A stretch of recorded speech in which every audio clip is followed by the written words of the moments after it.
So the way that this is going to go down, all the different parts that I'm replacing, the original parts weight and the replacement parts weight.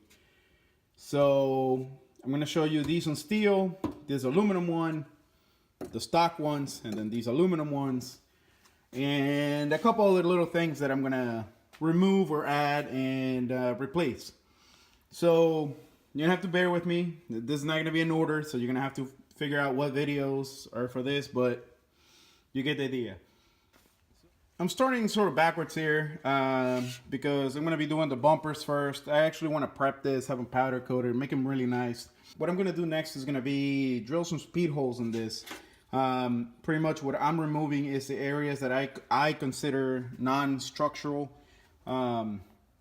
Pretty much I'm trying to leave any of these creases alone and just remove areas where it's perfectly flat, and again, trying to avoid drilling holes like right in between these two, getting too close to these, although I do plan on putting a hole right in the middle of these.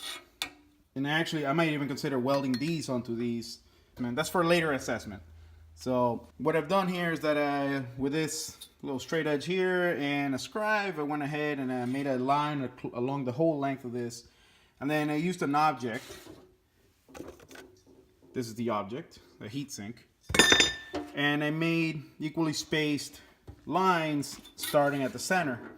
Now I started doing them from this side, and as you can see there's a lot of lines, but I'm only going to use these because what was happening is that these kept landing too close to these or right on top of these, and towards the end these factory holes kind of mess everything up. So what's going to happen is that I'm going to try to drill around these or on top of these, and then just come back and make them round and make them look good.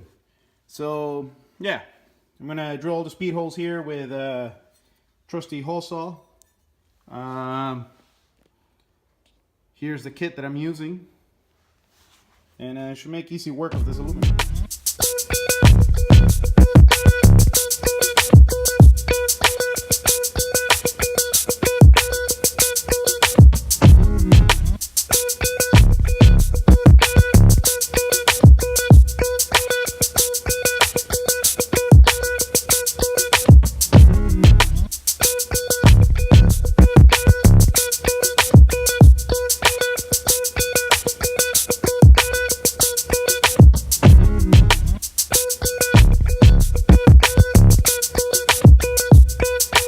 So while I'm here making chips in a very savage way, I gotta let the drill take a minute because it's actually getting pretty hot, but hasn't started smoking yet, so that's a good sign, I guess. So I'm giving that a minute to cool down, but I've already finished these. For this one, the line that would hold the guide right here.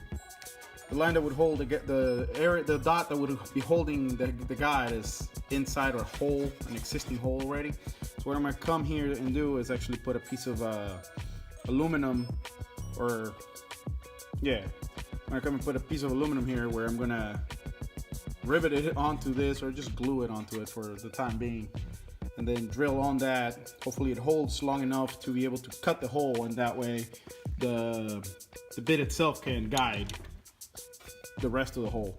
So that's what I'm gonna do for that, and then I'm gonna finish this, and yeah.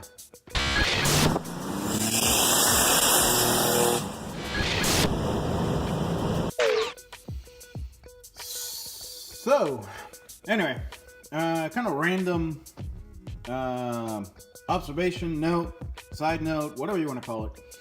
I got one of these deburring tools the other day, and focus. But anyways, I don't know how I've lived my life to this day without this tool, because this thing is amazing. It makes very rough holes really nice and smooth, and even on this 1/8" aluminum works really nice. I just figured I'd let you guys know. Back to the video.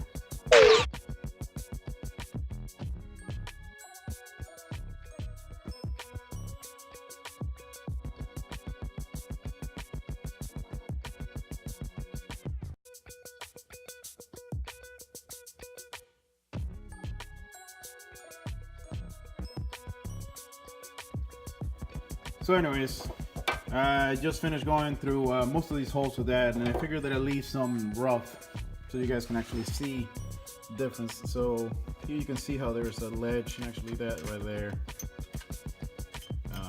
very sharp like that. I'm not too worried about these because I'm gonna level that off so that those two corners are gonna go away.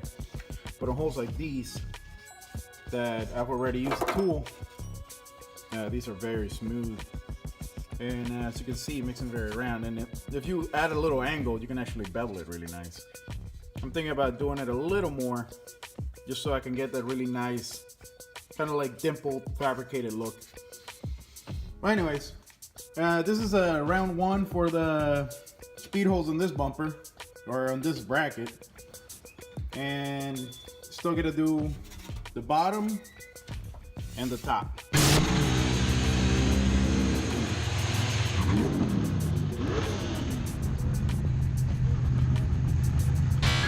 So I feel that cleaning it might be easier before I start drilling and removing any pieces. So I'm gonna get this thing all shined up, looking pretty. I'm still debating whether I want to powder coat it or just paint it with whatever paint that'll adhere to the aluminum good enough. Amongst the things that I have left on this is trim a couple areas, drill a bunch of more holes.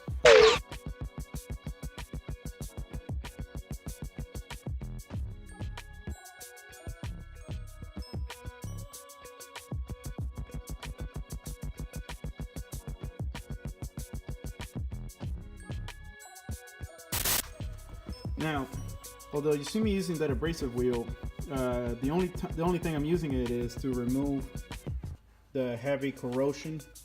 The sweet thing with aluminum is you can actually wipe it down with vinegar and it dissolves the rust, and then you can come by with like a polishing compound or whatever and clean it. So pretty much I took off all the heavy stuff, went over the rest of it lightly, and then I'm using vinegar to remove this. That way I don't eat into the oxide that protects aluminum. So I figure I clarified that before you guys go with abrasive wheels on your aluminum. And while I'm in the topic of metalworking, I'm debating whether I should make a video on porting an intake.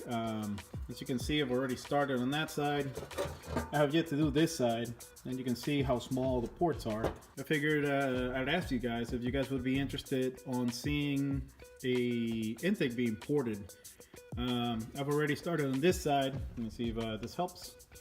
I've already started on this side. You can actually see how much bigger those ports are compared to this side, where they're still untouched. So yeah, if you guys feel that this would be something that you're interested on, leave it on the comments. I won't promise it'll be anytime soon because I've been working on this intake for maybe 6 months now. I kind of touch it here and there, and whenever I have free time, I just mess with it. All right, so to wrap up this video, we're gonna weigh this thing with whatever holes I have on it so far. I still need to do every single flat area that you see here that you see marked on here. Hard to see, but it's marked. Let's see how much have we taken off of this, and turn on. Again, I'm just holding it straight, and we have 10.2 pounds. Yep, 10.2 pounds. All of that has taken off about 2 pounds. I think it was 11.8. I'll see it on the video. I'll reference it back. 11.8 pounds. So yeah, that'll be all for this video. I hope you guys enjoyed, and hit that like button. Shit.